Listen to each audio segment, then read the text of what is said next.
you know. Chapter 5. Twilight, Snails, and Spike headed back to the library, with Snails leaning up against Twilight every so often, eyes gleaming. I'm so happy to be by your side, my sweet... Twilight patted him on the head and pushed him away. Right, just don't get too clingy, okay? They arrived at the library to find the place in shambles. The tree was still standing alright, but the inside books and furniture had spilled out all over the floors. They were late, and everybody else has already arrived. They were grouped up in the kitchen, cooking up a final meal. Rarity was the first to greet them. She was wearing shiny whites and purple jewel lavage gown that sparkled in the light. Oh, Twilight, you're late. We were getting worried that you might have fallen into that nasty crevice that opened up in the middle of Ponyville. Where were you? We got, tied up. Rarity stared at the ring in Twilight's head. Then she glanced down at Snails and backed up at the ring. You didn't get married, do you? Snails beamed and hugged Twilight. Yup. Twilight is my waifu. Waifu? Or waffle.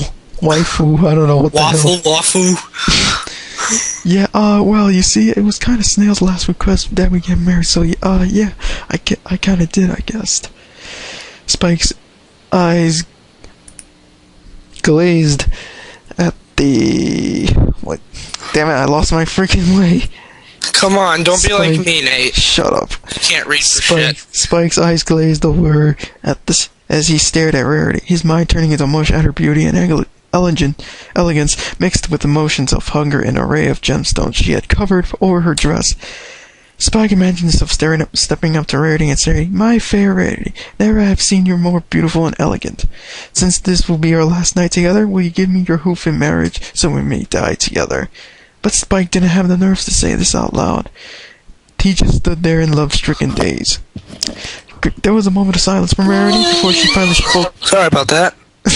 Before she finally spoke up again. Well then, congratulations to you two, I guess. Oh, congratulations, Twilight Snails. Piggyback bounced out of the kitchen, cake and frosting on her face. I don't know if it's frosting or not. Oh, we were ready for a great big feast. Applejack and I brought up all of our remaining goodies for our farewell party. She grinned at the trio. Twilight looked around. Say, where's Rainbow Dash? Has anybody seen her yet today? They all shook their heads. No idea where that cocky Pegasus could have wound up. Starting to get worried. We won't get the chance to say goodbye. Applejack spoke from the kitchen.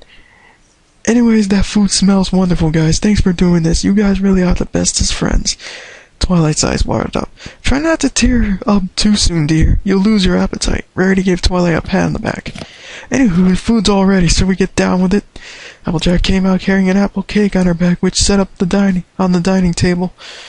All of them gathered, Big Mac, Fluttershy included, around the table and chowed down. Some of them, Pinkie Pie especially, talked about all the adventures they had together, and the times they had shared. They talked about coming together and defeating Nightmare Moon, and about saving Ponyville from all the various monsters that had threatened it. They talked about helping each other out with all their problems, and with all the laughs and pains they shared together. The conversation grew depressing after a while, and it grew quiet. Pinkie Pie was the only one that kept eating, but even she seemed to quiet down, a look of concern coming from all over her face. One by one, they shuffled off on their own after dinner. Rarity went up to Twilight's bedroom to cry, looking at herself in the mirror. Twilight followed her up and watched her for a few minutes from the doorway before gaining enough courage to approach her and give her a hug. Rarity smiled, patting him on the head, pulling some gems off her dress, offering them to Spike to munch on. Applejack and Big Mouth shuffled off to one corner of the room together, cuddling together. Applejack broke down and began to cry. I feel selfish being here with my friends when I should be back home watching Apple bloom. Big Mac stroked her mane with her hoof. But didn't say much else. Perhaps it would have been better if Apple Bloom didn't see her like this. She would have known something was up. Pinkie Pie remained at the table, gobbling up what remained of the food little by little. Everyone else had eaten so little, and there was a lot left. She didn't want to go all to waste. Well, maybe you could save the rest, just in case Rainbow Dash shows up. She licked some of the frosting off the cake and sighed, her own eyes finally watering up as she sobbed on the table. Pinkie Pie didn't cry often, but when she did, it was loud, and the whole library was soon filled with her sobs. Fluttershy tried to comfort her, leaning against her side, patting her back with her hoof. She began crying too, though. She wiped her tears off with Pinkie Pie's mane. Twilight had wandered off into the storage room with Snails in tow, locking her black magic book away before going through some old things she had kept for days in Canterlot, excuse me. Oh, Twilight, this has been a truly magical night. Snails, you think you could go clean up in the kitchen a bit? Couldn't possibly let the world end in a messy kitchen house, could we? Anything for you, my princess. Snails gave Twilight a peck on the cheek and wandered out to the kitchen, bumping into the wall on his way out. Finally, some time alone. She sighed and sat on her haunches, pulling out a framed picture of her with Princess Celestia. She stared at it intently for a while, her eyes beginning to water up. How? She hit the picture with a hoof. How could you let this happen? She used her magic to slingshot the picture into the wall, causing the main frame and glass to shatter into 100 pieces. She crawled up to the floor.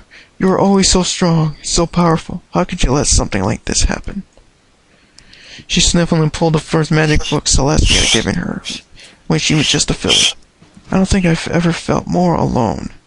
The little magic book then burst into flames, crumpling it up until it was nothing more than a pile of ashes on the floor.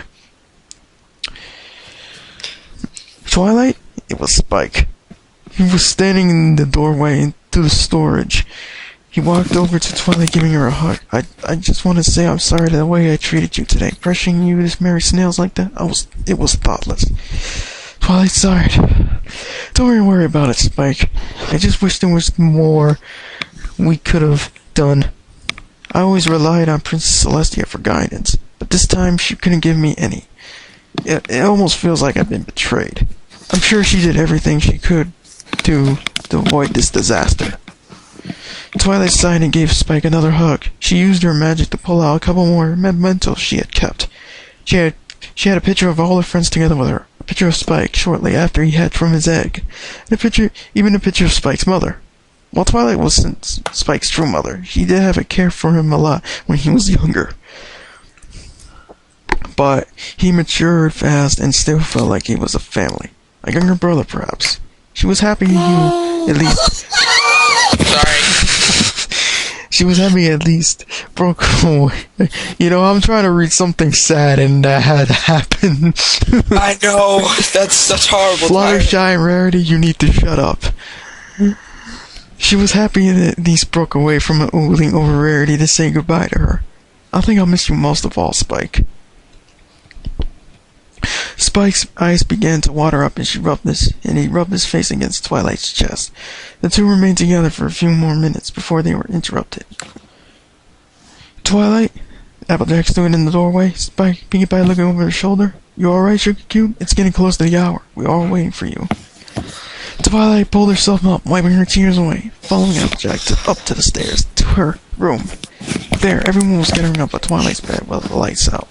The only light being the moonlight pouring into the big window. I hope you won't mind, dear, but we should go out together as a group. Where whimpered Rarity with the tears in her eyes. Yep, it was Fluttershy's idea. She said should we all group up for the final moment. We should say our goodbyes and keep each other's company. Applejack climbed up to the bed, Pinkie Pie following. Twilight looked around. Rainbow never showed up. She climbed up onto her bed with everyone else, getting hugged by Snails. Pinkie Pie sighed. Nope, never did. She lied along the edge of the bed, Fluttershy giving her mane a muzzle as she watched. I'm sure we're gonna miss you guys. You're the best friends that I could ever ask for.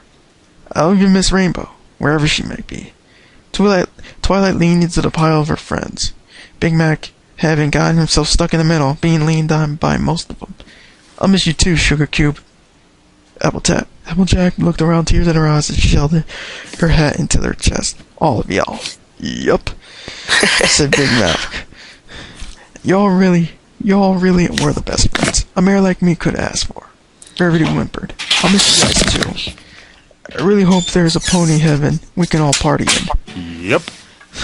Carrying Pinkie by side, Fluttershy was crying. It took her a minute or two to choke up words.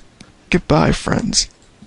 Snail said, gee, I don't really know any of this, y'all, but I'll sure miss my beautiful Twilight here. He hugged her. Twilight gives Snails a little nuzzle. Think I'll even miss you too.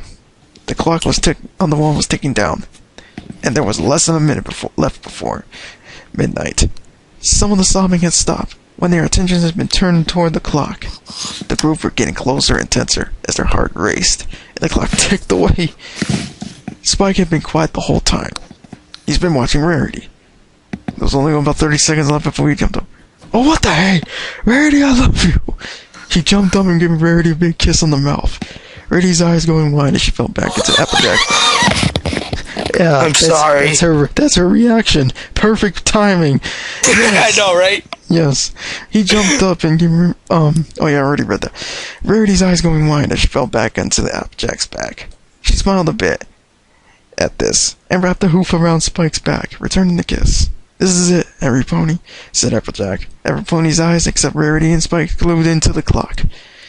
10, 9, 8, 7, 6, 5, 4, 3, 2, 1. Happy New Year! Shut up! Every pony whimpered and closed their eyes, grouping into a tight hug. There was a moment of silence. Then a reverberating rumble, followed by a boom, echoed throughout the library. A few seconds passed, and then another boom shook through the bedroom. Boom, boom, boom. And then a blinding light shone through the window. And that's the end of chapter 5. Stay tuned for the last chapter.